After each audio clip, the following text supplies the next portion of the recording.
ஒண்ணு வந்து போஜன பலி, சமாதான பலி, தகன பலி, குற்ற நிவார பலி, பாவ நிவாரண பலி. அப்போ அந்த இடத்துல கிறிஸ்து நமக்காக என்ன செஞ்சாரு அப்படின்னா சிலுவையில பலி ஆனாரு. அப்போ 5 விதமான பலிகள் இருக்கு. அதுல ஒரு பலிதான் என்ன அப்படின்னா தகன பலி.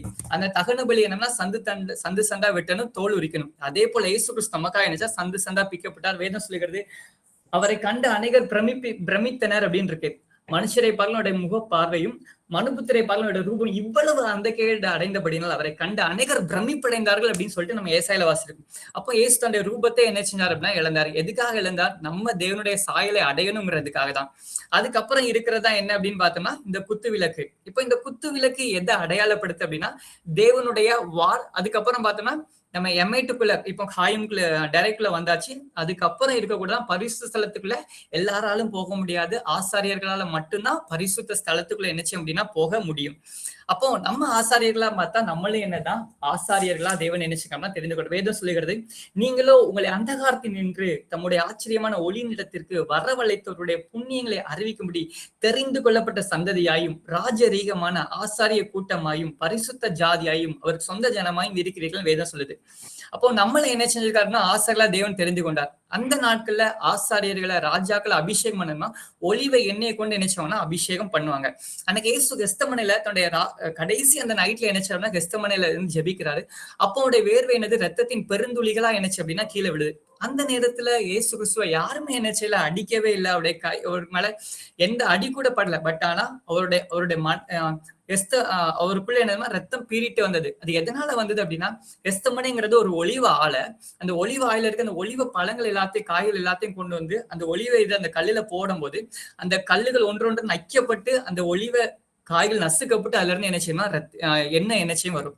அதே போல அன்னைக்கு ஹெஸ்தமனையில இயேசு கிறிஸ்து என்ன செஞ்சார் அப்படின்னா ஒரு பிதாவோட முகம் மறைக்கப்பட போது தன் உண்டாக்குன மனுஷன் தன்னை என்ன செய்ய போறான் அப்படின்னா அடிக்க போறான், முகத்துல காரி துப்ப போறான், எல்லாருடைய பாவம் நம்ம மேல வரப்போகுது அப்படிங்கிற அந்த மன அழுத்தம் அவருக்குள்ள இல்லப்பட்டு அவருடைய ரத்தத்துக்கு அவருடைய இருதயத்துக்கு போக வேண்டிய அந்த ரத்த நாளங்கள் என்னச்சு அப்படின்னா வெடித்து அந்த ரத்த நாளங்கள் வெடிக்கப்பட்டு அதுல இருந்து வேர்வை ரத்தத்தின் பெருந்துளிகளா என்னச்சு அப்படின்னா கீழே விழுந்தது. ஹெமாட்டிரோசிஸ் அப்படின்னு சொல்லிட்டு ஒரு இதான் என்ன செய்யணும் அந்த இடத்துல ஏற்பட்டது. அப்போ அந்த ஹெஸ்தமனையில யாருடைய கையும் படாம அவருடைய ரத்தத்தின் வேர்வை பெருந்துளிகளா விழுந்தா அந்த ரத்தத்தின் மூலமாக கர்த்தர் என்ன செஞ்சிருக்காரு அப்படின்னா நம்மள ராஜாக்களும் ஆசாரியர்களுமா என்ன செஞ்சிருக்காரு அப்படின்னா மாத்திருக்காரு.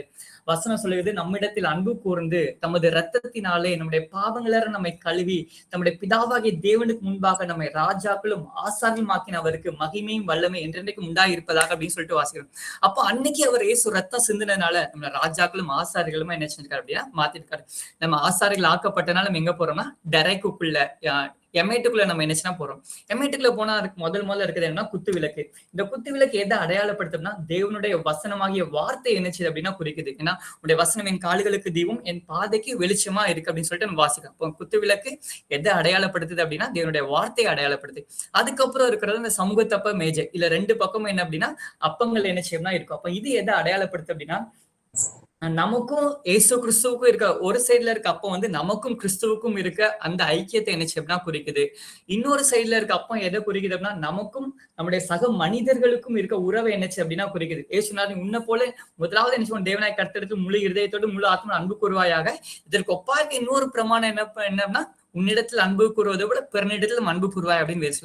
அப்போ இந்த அப்பங்கிறது எதை அடையாளப்படுத்து அப்படின்னா முதலாவது நமக்கும் தேவனுக்கும் இருக்க உறவையும் இன்னொன்று நமக்கும் சக மனிதர்களுக்கும் உள்ள உறவை நினைச்சோம்னா இந்த சமூகத்தப்ப அடையாளப்படுத்து. மூணாவது பார்த்தோம்னா இதான் தூப பீடம். 3வது தூப பீடம் இருக்கு. இந்த தூப பீடம் எதை அடையாளப்படுத்தா வெளிப்படுத்தின விசேஷம் 8வது அதிகாரத்துல 3-4 வசனங்களை பாக்குறோம். பரிசுத்தவான்களுடைய ஜபங்களாகிய மிகுந்த தூப வர்க்கம் அவனுக்கு கொடுக்கப்பட்டுன்னு வேறு சொல்லு. அப்போ இதுல இருக்க தூப வர்க்கம் எதை அடையாளப்படுத்துது? ஜபங்களை என்னச்சு அப்படின்னா அடையாளப்படுத்துது. அதுக்கப்புறம் தான் என்ன அப்படின்னா இந்த மகா பரிசுத்த ஸ்தலத்துல உள்ள ஹாயிமுக்கு உள்ள என்னச்சு அப்படின்னா இந்த உடன்படிக்கை பெட்டி இருக்கு. இந்த உடன்படிக்கை பெட்டிக்குள்ளதான் என்னச்சுன்னா தேவன் என்னச்சுறாரு இருக்கிறார். ஓகேவா? அப்போ இந்த உடன்படிக்கை முன்னாடி தான் ஒரு திரை என்னச்சு அப்படின்னா இருக்கு. அந்த திரை எங்க செய்யப்பட்டது அப்படின்னு சொல்லிட்டு நம்ம ஒரு வசனத்தை எடுத்து வாசிக்கலாம். நம்ம யாத்ராகமத்தின் புஸ்தகம் 26வது அதிகாரம் 31வது வசனம். யாத்ராகமம் 26:31. நானே வாசிக்கிறேன். இளநீல நூலாலும் இரத்தாம்பர நூலாலும் சிவப்பு நூலாலும் திரிந்த மெல்லிய பஞ்சு நூலாலுமான இவற்றால் ஒரு திரைச்சிலை உண்டு பண்ணுவாய், அதிலே விசித்திர வேலையால் செய்யப்பட்ட கேருபீன்கள் வைக்கப்பட வேண்டும் அப்படின்னு சொல்லிட்டு என்னச்சுதான் சொல்றாரு. இந்த இருக்கா, இதான் அந்த திரைச்சிலை. அந்த திரைச்சில விசித்திர வேலை அப்படின்னா எம்ப்ராய்டிங் டிசைன்ல நீ என்ன பண்ண அப்படின்னா மோசைட்ட சொல்றாரு, எம்ப்ராய்டிங் டிசைன்ல கேருபீன்கள் என்னச்சு அப்படின்னா அதுல செஞ்சு வை அப்படின்னு சொல்லிட்டு கர்த்தர் நினைச்சாரு, மோசைக்கு நினைச்சாரு சொல்றாரு. அப்போ இந்த திரைச்சிலை தான் ஏசு கிறிஸ்து சிலுவையில தொங்குன போது என்னச்சு அப்படின்னா இந்த திரைச்சிலை என்னச்சு கிழிந்தது. ஒரு அந்த டைம்ல வாழ்ந்த ஒரு பிளேவியஸ் ஜோசிபஸ் அப்படின்னு சொல்லிட்டு ஒரு யூத வரலாற்று ஆசிரியர் என்னச்சிரு அப்படின்னு இருக்காது. அவர் ஒரு யூதர் கிடையாது, பட் ஆனா அவர் வந்து ஒரு இயேசுவை ஏற்றுக்கொண்டவர் கிடையாது, அவர் ஒரு யூதர், ஒரு பெரிய ஃபேமஸான ஒரு வரலாற்று ஆசிரியர். அவர் தொண்டை நிறைய புஸ்தகத்தை எழுதியிருக்காரு. அது ஒரு புஸ்தகம் த வார் ஆஃப் ஜூஷ் அப்படின்னு சொல்லிட்டு.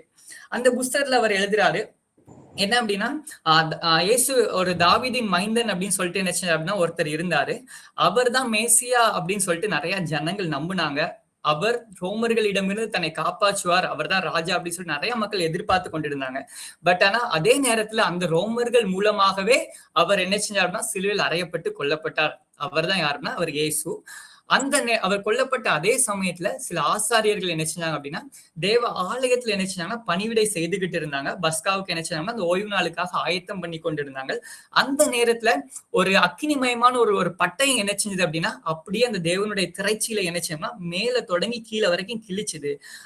அதை கண்ட அந்த ஆசாரியர்கள் எல்லாரும் என்ன செஞ்சா கலங்கி ஓடி என்ன செஞ்சாங்க தேவாலயத்தை விட்டு என்ன செஞ்சாங்கன்னா வெளியே வந்தாங்க அப்படின்னு சொல்லிட்டு அவர் என்ன செய்யறாருன்னா தன்னோட புஸ்தகத்துல என்ன செய்யறாருன்னா எழுதி வச்சிருக்கிறாரு.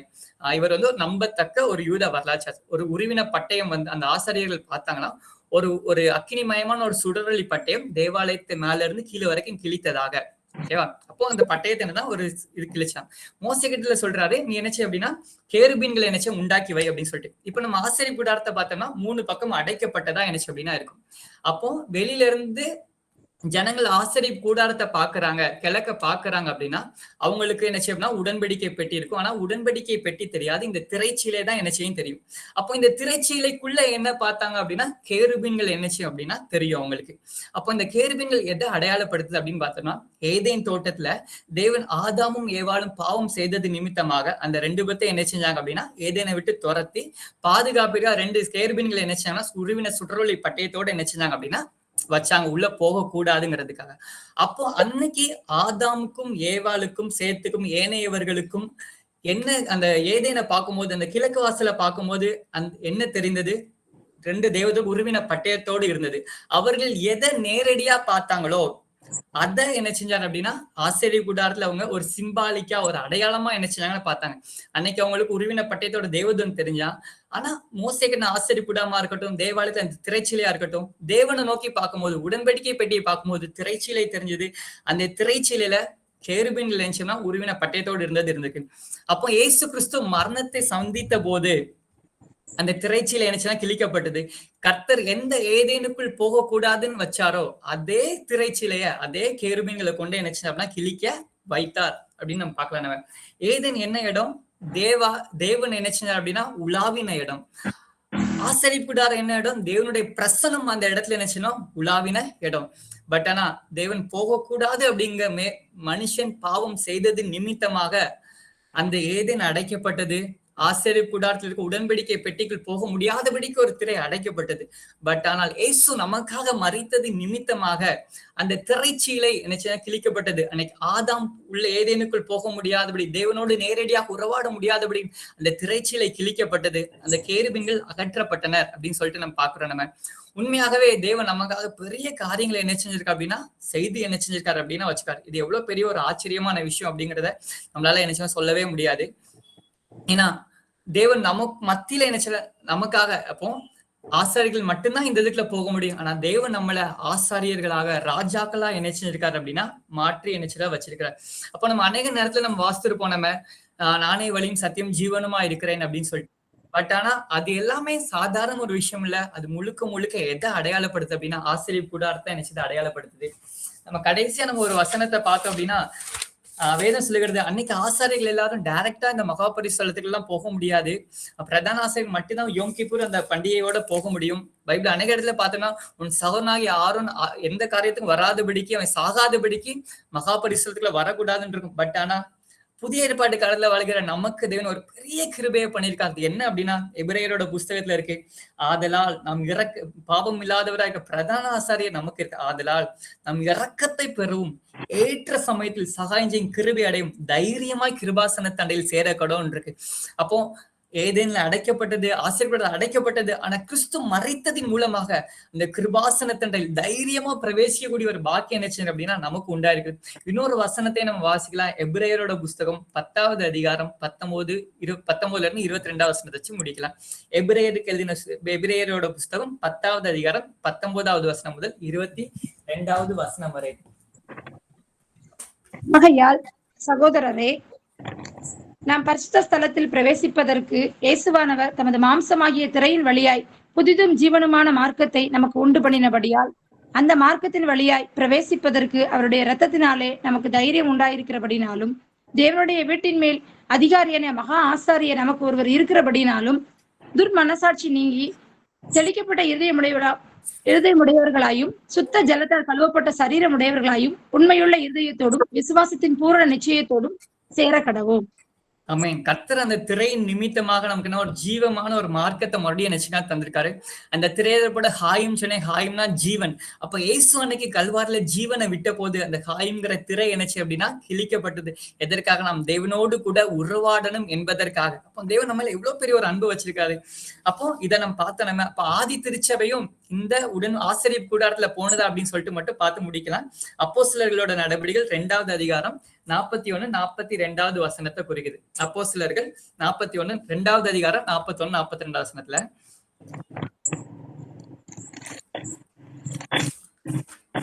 அப்போஸ்தலர்கள் 2வது அதிகாரம் 41, 42வது வசனம். உன்னுடைய வார்த்தையை சந்தோஷமா ஏற்றுக்கொண்டவர்கள் ஞானஸ்தானம் பெற்றார்கள்.